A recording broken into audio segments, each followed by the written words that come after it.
This is a reading in A Course in Miracles, Chapter 25, Section 1, The Link to Truth. It cannot be that it is hard to do the task that Christ appointed you to do, since it is He who does it. And in the doing of it, will you learn the body merely seems to be the means to do it. For the mind is His. His Holiness directs the body through the mind at one with Him. And you are manifest unto your holy brother as He to you. Here is the meeting of the Holy Christ unto Himself, nor any difference is perceived to stand between the aspects of His holiness, which meet and join and raise Him to His Father, whole and pure and worthy of His everlasting love. How can you manifest the Christ in you except to look on holiness and see Him there? Perception tells you you are manifest in what you see. Behold the body and you will believe that you are there. And every body that you look upon reminds you of yourself, your sinfulness, your evil, and above all, your death. And would you not despise the one who tells you this and seek his death instead? The message and the messenger are one, and you must see your brother as yourself. Framed in his body, you will see your sinfulness, wherein you stand condemned. Set in his holiness, the Christ in him proclaims himself as you. Perception is a choice of what you want yourself to be, the world you want to live in, and the state in which you think your mind will be content and satisfied. It chooses where you think your safety lies at your decision. It reveals yourself to you as you would have you be. And always is it faithful to your purpose, from which it never separates, nor gives the slightest witness unto anything the purpose in your mind upholdeth not.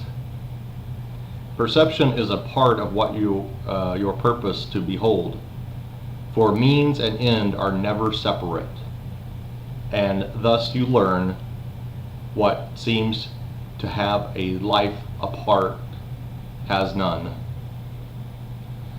You are the means for God, not separate, nor with a life apart from His. His life is manifest in you who are His Son. Each aspect of Himself is framed in holiness and perfect purity, in love celestial, and so complete it wishes only that it may release all that it looks upon unto itself. Its radiance shines through each body that it looks upon, and brushes all its darkness into light merely by looking past it to the light. The veil is lifted through its gentleness, and nothing hides the face of Christ from its beholders. You and your brother stand before Him now, to let Him draw aside the veil that seems to keep you separate and apart. Since you believe that you are separate, heaven presents itself to you as separate too. Not that it is in the truth, but that the link that has been given you to join the truth may reach to you through what you understand. Father and Son and Holy Spirit are as one, as all your brothers join as one in truth. Christ and His Father never have been separate, and Christ abides within your understanding in part of you that shares His Father's will. The Holy Spirit links the other part, the tiny, mad desire to be separate, different, and special to the Christ, to make the oneness clear to what is really one. In this world, this is not understood, but can be taught. The Holy Spirit serves Christ's purpose in your mind, so that the aim of specialness can be corrected where the error lies. Because His purpose still is one with both the Father and the Son, He knows the will of God and what you really will. But this is understood by mind perceived as one, aware that it is one, and so experienced.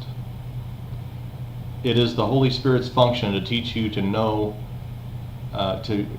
teach you how this oneness is experienced, what you must do that it must be experienced, and where you should go to do it. All this takes a note of time and place as if they were discrete. For while you think that part of you is separate, the concept of oneness joined as one is meaningless. It is apparent that a mind so split could never be the teacher of a oneness which unites all things within itself. And so, what is within this mind and does unite all things together must be its teacher. Yet must it use the language that this mind can understand in the condition in which it thinks it is. And it must use all learning to transfer illusions to the truth, taking all false ideas of what you are and leading you beyond them to the truth that is beyond them. All this can very simply be reduced to this: what is the same cannot be different, and what is one cannot have separate parts. That is the end of the reading in A Course in Miracles, Chapter 25, Section 1.